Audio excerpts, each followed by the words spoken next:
اللہ تعالیٰ نے قرآن مجید کے اندر یہ واقعات جو نقل کیے ہیں، اس کا مقصد کیا ہے؟ ہم امت محمدیہ کو آگاہ کرنا ہے کہ تم یہود کی طرح نہ بنو، تمہارے دل اللہ تبارک و تعالیٰ کے احکام کو قبول کرنے پر ہمیشہ آمادہ ہو، خیر کی طرف راغب ہو۔ تو ہم بتا رہے تھے کہ دلوں کو بہت ساری بیماریاں یہ لگتی ہیں، اور کتاب و سنت کے اندر اس کی نشاندہی کی گئی ہے۔ اللہ کے نبی علیہ الصلوۃ والسلام فرماتے ہیں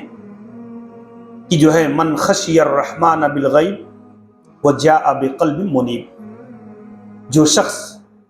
اللہ تعالیٰ سے ڈرا، اللہ کا خوف، اللہ کی خشیت میں زندگی بسر کی، اور وہ ایسا دل لے کر کے اللہ کے پاس آیا کہ جو منیب ہے، رجوع کرنے والا، اللہ کی طرف پلٹنے والا، تو وہ کامیاب انسان ہے۔ ایسے ہی اللہ نے دوسری جگہ یوم لا ينفع مال ولا بنون، وہ دن جس دن انسان کی دولت، انسان کی اولاد کوئی کام نہیں کرے گی، کوئی نفع نہیں دے گی، الا من اتى اللہ بقلب سلیم، سوائے اس آدمی کے جو صاف ستھرا دل لے کر کے اللہ رب العالمین کے پاس آیا۔ اب دیکھیں، قلب سلیم، ایسا دل جو شرک سے، نفاق سے، بدعت سے، کفر سے اور اسی قسم کی اور دیگر بد اخلاقیوں اور ان بیماریوں سے پاک صاف ستھرا دل لے کر کے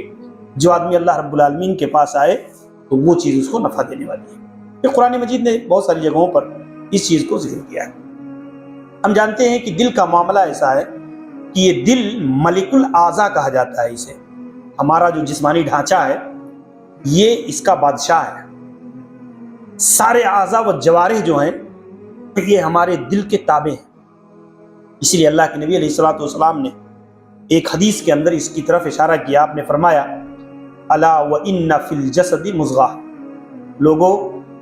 تمہارے جسم میں ایک گوشت کا ٹکڑا ہے، الا وان فی الجسد مضغہ اذا صلحت صلح الجسد کلہ، اگر یہ صحیح ہے، سلامتی کے ساتھ ہے، خیر پر قائم ہے، تو جان رکھو کہ تمہارے سارے کے سارے جسم کے اعضاء بھی کیا ہے، یہ درست رہیں گے۔ اور وہ اذا فسدت فسد الجسد، اگر اس میں فساد واقع ہوا، یہ گناہ اور معصیت کی طرف آمادہ ہوا، تو جسم کے سارے اعضاء بھی کیا کریں گے، اس کے حکم کے تابع ہیں۔ تو یہ اس کے لیے دل کیا ہے، یہ ملک الاعضاء کہا جاتا ہے کہ ہمارے جسمانی وجود کا یہ بادشاہ ہے، اور ہمارے سارے اعضاء و جوارح جو ہیں یہ اس کے تابع ہیں۔ اس کی بنیاد پر اصل کیا ہے، دل کی نگرانی، دل کی نگرانی، اس کو ہمیشہ زندگی فراہم کرنا، کس کے ذریعہ سے؟